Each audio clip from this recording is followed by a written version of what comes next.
जो दिल्ली एनसीआर पिछले 1 से 1.5 महीने से चिपचिप वाली उमस से राहत के लिए बारिश मांग रहा था, अब जब बारिश हो गई है तो वो त्राहिमाम कर रहा है। हम पूरी दिल्ली से इस तरह के विजुअल्स देख रहे हैं कि सड़कों पर कमर कमर भर पानी भर गया है, ट्रैफिक लगा है। कई जगहों से इस तरह की खबरें भी आ रही हैं कि लोग बह गए हैं, लापता हैं। अभी दिल्ली एनसीआर में क्या हालत है, नोएडा में क्या हालत है और स्पेशली दिल्ली के उन इलाकों में क्या हालत है जहाँ पे 3 बच्चों की डेथ के बाद में प्रोटेस्ट चल रहे हैं, ये सारी डिटेल्स हम आपको देंगे, ये सारे अपडेट्स हम आपको देंगे। हमारे पास सोनल है। सोनल ने ओल्ड राजेंद्र नगर में जाकर के उस इशू को कवर भी किया था जहां पे राव एस के बेसमेंट में 3 बच्चों की डेथ हुई थी। उसके बाद में अभ्यर्थी किस तरह के दड़बों में रहते हैं, उनकी लाइफ कैसी होती है, मानसून के सीज़न में वो लोग कैसे मैनेज कर रहे हैं, वो आपने हमारी ग्राउंड रिपोर्ट्स में देखा था। तो आप हमको आज के अपडेट्स भी बताएंगे। सोनल, पहले क्या हम बता सकते हैं कि दिल्ली एनसीआर में कितनी बारिश हुई है और कितने इलाके अफेक्टेड हैं वाटर लॉगिंग से? निखिल, अभी रात के 10 बज रहे हैं और हम देख रहे हैं कि शाम के ये बारिश करीब 7:30-8 बजे से शुरू हुई और जब तमाम चैनल्स हम खंगाल रहे हैं तो जानकारी ये सामने आ रही है कि अब तक दिल्ली में 100 बारिश हो चुकी है और रेड अलर्ट भी जारी हो चुका है। मतलब सबसे जो हाईएस्ट इंडिकेशन है कि सबसे ज़्यादा बारिश जब होती है तब रेड अलर्ट दिया जाता है। पहले मैं तस्वीरें आपको ओल्ड राजेंद्र नगर के दिखाती हूँ क्योंकि 27 तारीख को यहाँ बेसमेंट में पानी भरा तब 3 बच्चों की मौत हुई। अब बेसमेंट तो छोड़िए, जो कोचिंग है उसके सामने जो सड़क जाती है, जो मेन रोड है, वो सड़क पे भी 4 से 5 फीट तक पानी भर चुका है। वहाँ पर जो विधायक हैं वो सड़कों पर उतरे हैं, वहाँ से पानी निकालने का काम जारी है पंप के जरिए। और जो तस्वीरें एएनआई के माध्यम से न्यूज़ एजेंसी हमारे सामने आई, आप यहाँ पर गाड़ियों का हाल देखिए, जो स्कूटी है। और ये मेन रोड की बात मैं करूँ, ये कोई गली या कोई बेसमेंट या कोई ऐसा इलाका नहीं है जो बहुत लो लाइंग इलाका हो। और इस सब के बीच भी स्टूडेंट्स का प्रोटेस्ट लगातार जारी है। हम जितनी भी तस्वीरें देख रहे हैं, जैसे मैं आपको बता रही थी कि विधायक सड़कों पर उतरे हैं। ये ये एक, दुर्गेश पाठक हैं। हाँ, आम आदमी पार्टी के विधायक हैं।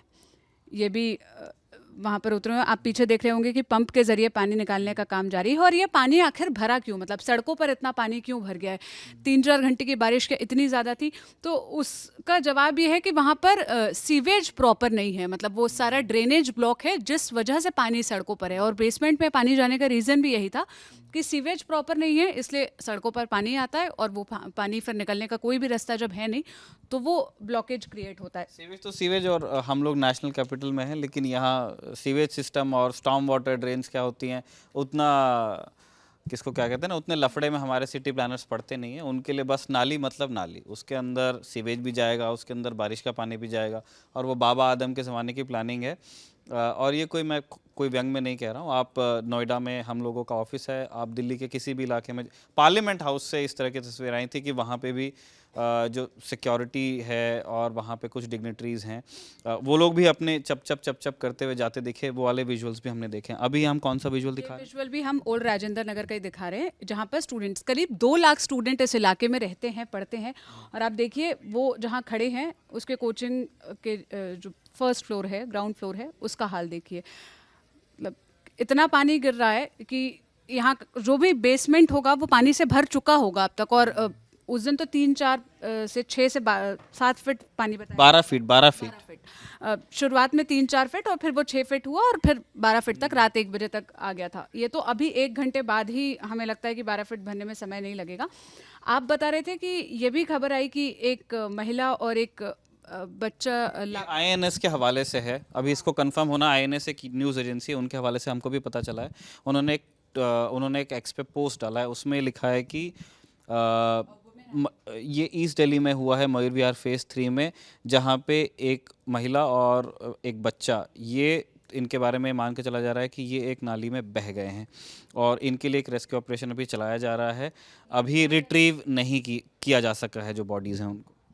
और आप विजुअल देखेंगे तो वहाँ पर आपको क्रेन और वो तमाम इंतजामात दिखेंगे जिसके ज़रिए वो रेस्क्यू ऑपरेशन चलाने की कोशिश की जा रही है, जिसके ज़रिए वहाँ जो वाटर लॉगिंग हुई है उसमें बॉडीज़ खोजने की कोशिश हो रही है। इसके अलावा आप पार्लियामेंट का जिक्र कर रहे थे, मैं आपको पार्लियामेंट का विजुअल भी दिखाती हूँ।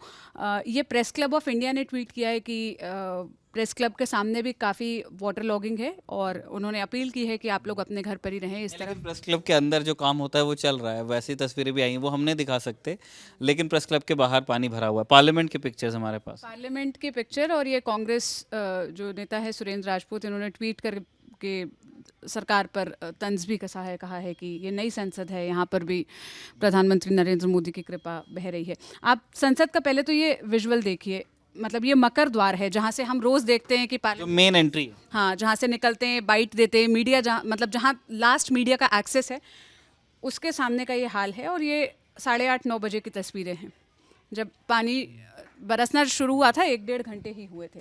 इसके अलावा अगली तस्वीर हमारे पास ओल्ड राजेंद्र नगर की ही है। ये सोशल मीडिया पर ये तस्वीरें बहुत वायरल है, जहाँ पर हज़ारों स्टूडेंट्स अभी भी इकट्ठा हैं, बारिश का पानी वहाँ पर जमा हो चुका है, फिर भी उनका प्रोटेस्ट लगातार जारी है। वो यही मांग कर रहे हैं कि जो मेन कल्प्रिट हैं, जो मेन गुनहगार हैं, उनके ऊपर कार्रवाई करो। और मतलब आप किस तरह से पहले वो गुरखा वाले को पकड़ के बैठे हैं। वो जब तक फोकस सही जगह पे नहीं जाएगा तब तक के ऐसी गड्डी यूं ही चलेगी वाला सीन है ये। और भी कोई पिक्चर्स हैं हमारे पास? यही जानकारी अब हमारे सामने, मतलब पूरी दिल्ली की आप तस्वीरें देखेंगे तो यही है, जहाँ से भी गाड़ियाँ गुजर रही हैं, जहाँ से भी लोग निकल रहे हैं, वहाँ हर तरफ पानी भरा ही हुआ है। और मतलब मुझे अब ना हैरानी होना बंद हो गया है। हमें याद है पिछले साल भी ऐसी तस्वीरें आई थी, फिर बात इस पर शुरू हुई कि दिल्ली प्लान ही नहीं की गई उस तरह से, मतलब बहुत पुरानी प्रॉब्लम है। पहले जहाँ से यमुना बहा करती थी, अब वो जगह भी चेंज हो चुकी है। हमने पिछले साल देखा था लाल किले में भी पानी भर गया था। आप प्लानिंग और ये सब पर तो ठीक है सवाल खड़े करो, लेकिन जो बेसिक प्रॉब्लम है कि कब सीवेज साफ होते हैं, क्या आप उतना प्रिपेयर्ड होते हैं? आप छोटे शहरों के नगर निगम को याद करिए ना, कि बारिश आने से पहले ही आपको गली गली में भी ना वो सफाई होती दिख जाएगी, क्योंकि वो प्रिपेयर रहते कि बारिश आएगी, वाटर लॉगिंग हो सकती है, तो पहले ही चलो साफ सफाई कर लें। इधर जो 3 दिन पहले ओल्ड राजेंद्र नगर में हुआ, उसका भी रीज़न यही था कि सीवेज साफ नहीं थे। और अभी भी जो हम पूरी दिल्ली की तस्वीरें देख रहे हैं, उसका भी कारण यही है। और इनफैक्ट पार्लियामेंट के सामने तक भी यही हाल हो चुका है अब तो। तो अब हमें ये मनाना है कि ये रात अब जितनी भारी हो गई है उससे और ज़्यादा भारी ना हो। जितना नुकसान पहले ही हो चुका है उससे ज़्यादा नुकसान ना हो। थोड़ी इनकन्वीनियंस जो ट्रैफिक में हो रही है उसको एक तरफ रखते हुए हम ये उम्मीद करते हैं कि जो खबरें आ रही हैं लोगों के लापता होने की या डूब जाने की, उसमें कम से कम नुकसान के साथ में हम कल के दिन का सूरज देख लें जो 1 अगस्त आएगा। और फ्रॉम एक्सपीरियंस हम बता सकते हैं कि दिल्ली में ठीक है वो 100 mm बारिश हुई है, लेकिन ये इतनी भी कोई बारिश नहीं है जिसके अंदर ये पूरा शहर ही बह जा रहा है। जवाब देना चाहिए जितनी एजेंसीज़ और जितनी सरकारें और जितने मंडल उपमंडल अधिकारी नेता इस पूरी व्यवस्था के इंचार्ज हैं, कि जब 1 से 1.5 महीना लोग उमस की शिकायत कर रहे थे, बारिश हो नहीं रही थी या उतनी बारिश नहीं हो रही थी, तो जो इतना टाइम था उसके अंदर कितना काम किया गया है एक दूसरे को ब्लेम करने के अलावा, कितनी डिसिल्टिंग की गई है, या वाकई अगर दिल्ली बाबा आदम के ज़माने के मास्टर प्लान पे बसी है तो उसकी ज़िम्मेदारी किसकी बनती है, जिसने बसने दिया उसकी ज़िम्मेदारी कितनी है, बसने के बाद अब जो सरकार में बैठा है उसकी ज़िम्मेदारी कितनी है। लेकिन बड़ी निराशा के साथ ये कहना पड़ेगा कि हमें नहीं लगता है कि ये इस तरह का आखिरी वीडियो है। बाकी जो भी अपडेट्स होंगे मॉनसून का जो सिस्टम चल रहा है दिल्ली में, जिस वजह से इस तरह की खबरें आ रही हैं, वो हम आपको देते रहेंगे। आप बने रहिए दी ललन टॉप के साथ।